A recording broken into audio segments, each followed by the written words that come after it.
আজকে আমাদের জয় আমরা দেখতেই পাচ্ছি ডকুমেন্টারি ফিল্ম। সেই ফিল্মটা অনেকগুলো কথা বলে, সময়ের কথা বলে, জয়দার কথা বলে। আমি এই উদ্যোগটার জন্য ঋতুপর্ণা মুখার্জি, মানে আমাদের রুমিদি, জয়দার বোন, তাকে ধন্যবাদ জানাতে চাই। সামাজিক ক্ষেত্র হোক, রাজনৈতিক ক্ষেত্র বা সিনেমা জগৎ হোক, জয়দা তাঁর নিজের মতো করে চলতে ভালোবেসেছে, নিজের মতো করে থাকতে ভালোবাসতেন একজন মানুষ। মানে নিজের দিক নির্দেশ নিজেই ঠিক করতেন, যখন যেটা করতেন সেটা ভালো লাগা থেকে করতেন। তার উল্লেখযোগ্য সিনেমার যে কাজগুলো, সেগুলো ডেফিনেটলি আমাদের মনে রয়েছে। এই প্রজন্ম বা আগামী প্রজন্ম তাদেরও অনেক কাজে লাগবে।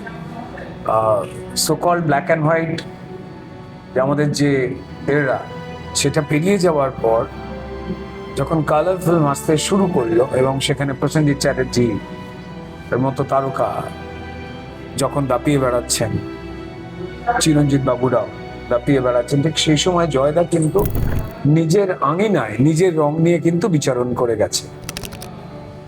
হ্যাঁ, সেই বিচারণটা একটু বেশি সময় হলে আমাদের ভালো লাগতো, কিন্তু তিনি তার নিজের নিয়মে চলতেন। ডকুমেন্টারিতে যেটা চলছে আমাদের জয়, সেখানে বারবার ঘুরে ফিরে একটা ইন্টারেস্টিং লাইন আসছে যে জয়ের মতো চলত। সিনেমাকেই জীবিকা হিসেবে বাঁচতে হবে এমনটা নয়, তার বাবা প্রযোজনা করেছেন। সাংস্কৃতিক পরিবেশ, বন্ধু বৎসলতা,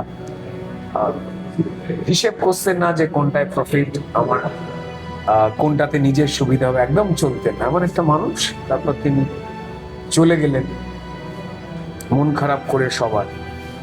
তো আজ এই তথ্যচিত্র এবং আজকে নন্দনে প্রদর্শন চলছে এবং সেখানে বিভিন্ন জগতের মানুষ এসেছে।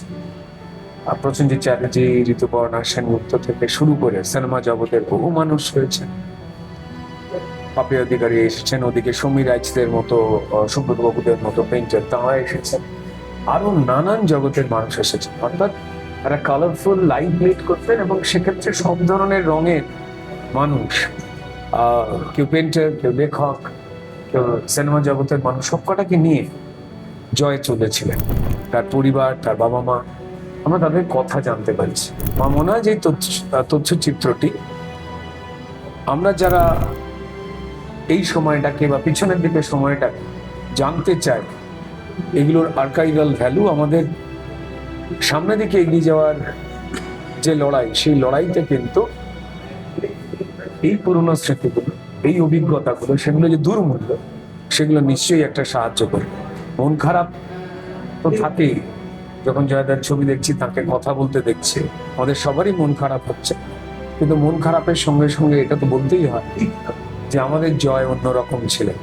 তাই আমাদের জয়ের জন্য আমরা সবাই এসেছি যে নিজের শর্তে থাকতেন, বাঁচতেন এবং চলতেন।